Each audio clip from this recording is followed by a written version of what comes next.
پھر بھی انسان گناہ کر رہا ہے، کھلے عام نافرمانی کر رہا ہے۔ جن جن گناہوں سے اس نے روکا، آج کا مسلمان کھلے عام وہ گناہ کر رہا ہے، مرد ہو یا عورت، کوئی جھجک نہیں، کوئی ڈر نہیں، اتنی بے باکی،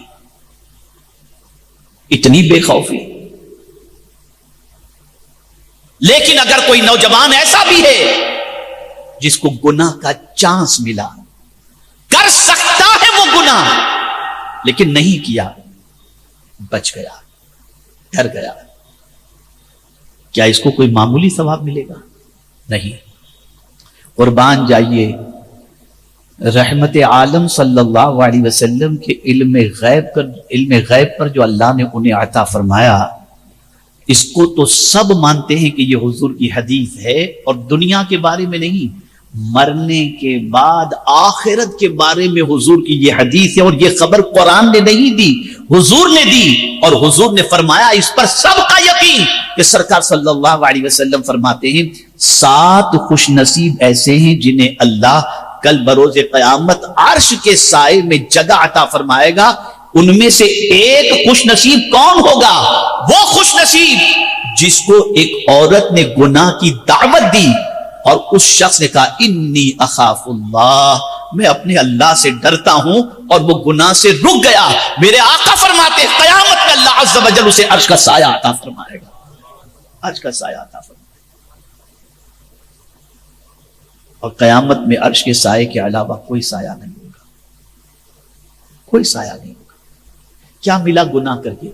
گناہ کرو گے بیماری آئے گی، گناہ کرو گے روزی میں تنگی آئے گی، گناہ کرو گے مصیبتیں آئیں گی، گناہ کرو گے پریشانیاں آئیں گی، گناہ کرو گے دل بے چین ہوگا، گناہ کرو گے سکون ختم ہو جائے گا، پھر بھی گناہ کر لیں، پھر بھی گناہ کر لیں،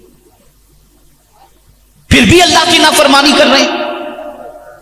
اے رسول اعظم صلی اللہ تعالی علیہ وسلم کے پیارے دیوانوں، اگر گناہ سے بچ گئے تو اس کریم نے وعدہ فرمایا ہے، اور کیا خوب وعدہ، یہ کسی بلڈر کا وعدہ نہیں ہے یا کسی بزنس مین کا وعدہ نہیں ہے جو آج وعدہ کی اور کل مکر گئے، یہ میرے کریم کا وعدہ ہے جو خود اپنی شان بیان کرتا ہے، ان اللہ لا یخلف المیعاد، کہ بے شک اللہ وعدہ خلافی نہیں فرماتا۔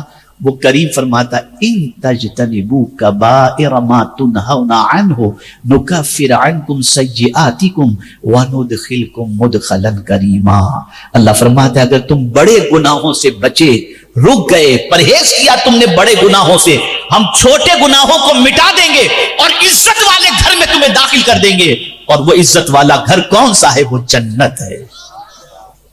جہاں نیکیوں سے جنت ملتی ہے وہاں گناہوں سے بچنے پر بھی جنت ملتی ہے۔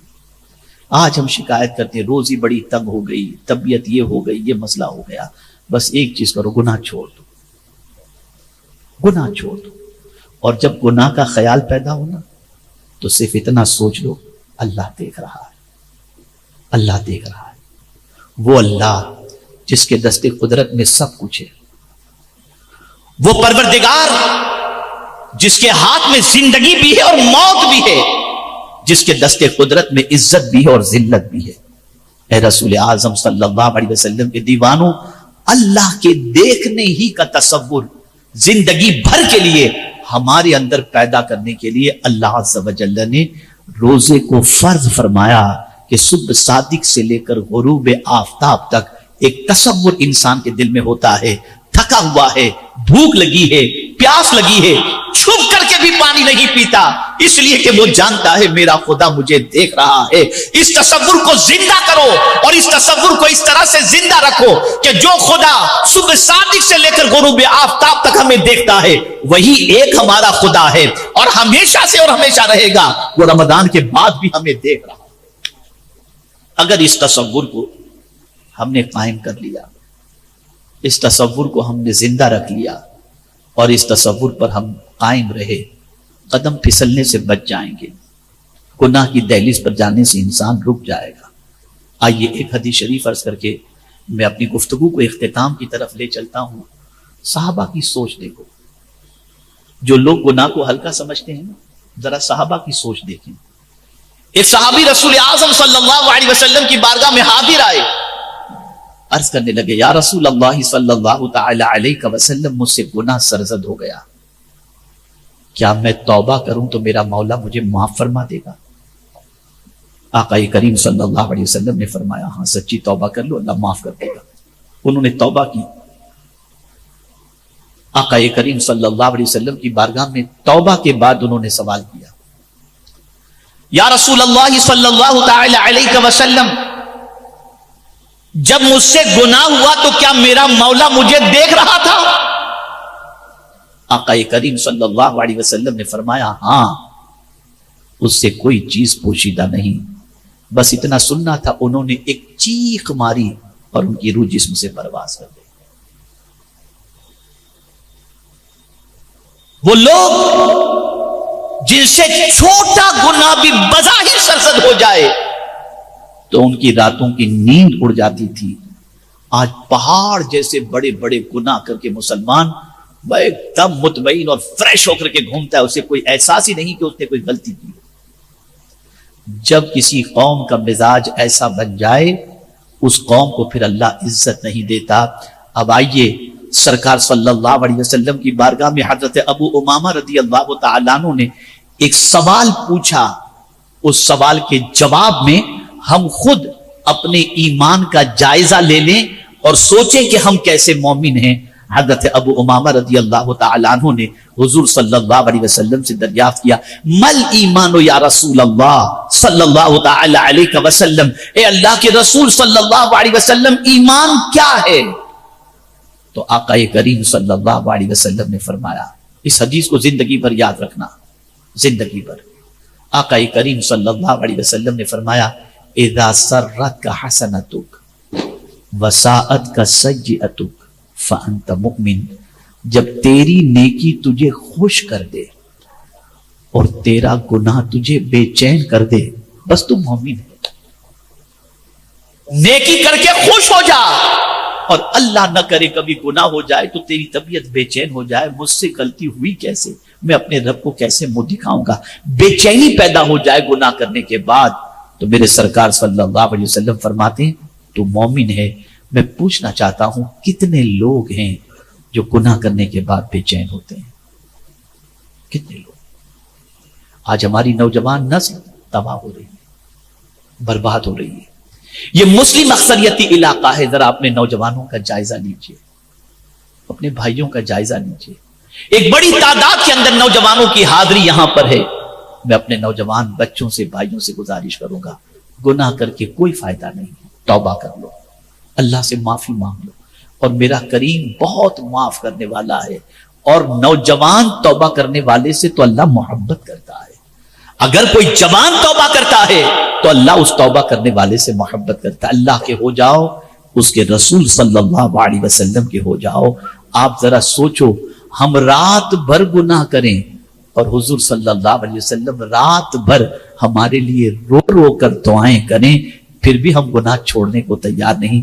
کتنے افسوس کی بات ہوگی۔ اپنی پہچان بناؤ، نیکی اپنی پہچان بناؤ، گناہ سے رشتہ توڑو، نیکیوں سے رشتہ جوڑو، اور قرآن کی یہ آیت کو پیش نظر رکھو، ان اللہ کان علیکم رقیبا، کہیں بھی ہم ہوں گے اللہ ہمیں دیکھ رہا ہے۔ اور ایک اور آیت ان ربک لبالمرصاد، اس کے بارے میں جو ہے مفسرین فرماتے ہیں جیسے آدمی نشانہ لگانے کے لیے ایک دم تاک کر کے جو ہے کسی شکار کو دیکھتا ہے، ایسے ہی بندہ جہاں کہیں بھی ہو اللہ اپنے بندے کو اسی طریقے سے دیکھ رہا ہے۔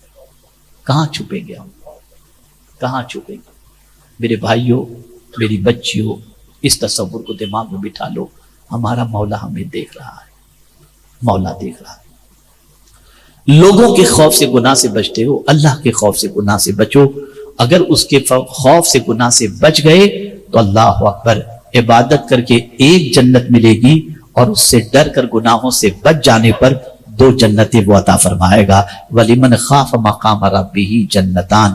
میرے پیارے آقا صلی اللہ علیہ وسلم کے پیارے دیوانوں، یہ سنی دعوت اسلامی کے سنی اجتماع مزاج بدلنے کے لیے منعقد کیے جاتے ہیں، تاکہ وہ تعلق جو اللہ اور اس کے رسول سے کمزور ہو چکا، اس تعلق کو پھر سے مضبوط کرایا جائے، اور اللہ عز و جل کے فرمان اور اس کے رسول صلی اللہ علیہ وسلم کے فرمان کی طرف رغبت دلائی جائے۔ خبردار، اب میری بات غور سے سنیے گا، کوئی بھی ماہ رمضان کیا احترام کیے بغیر نہ رہے. ہمارے ساتھی ماہ رمضان میں بیڈمنٹن نکالتے ہیں, ماہ رمضان میں کیرم نکالتے ہیں, ماہ رمضان میں کرکٹ نکالتے ہیں. العیاذ باللہ. جو عبادت کا مہینہ ہے اسے لہو و لعب میں. اور کچھ ایسے بھی لوگ ہیں جو ہیروؤں کی افطار پارٹی, سیاسی لوگوں کی افطار پارٹی, معاذ اللہ من ذالک, اس کو بھی کھیل اور تماشا بنا دیا. روزے دار کو افطار کرانا ثواب ہے, لیکن یہ کیا ہے, یہ سب یہ تماشا کیا ہے؟ ہم ہر چیز کے اندر انجوائے اور انٹرٹینمنٹ ڈھونڈتے ہیں. کیا ہو گیا ہے ہمیں, کیا ہو گیا ہے ہمیں؟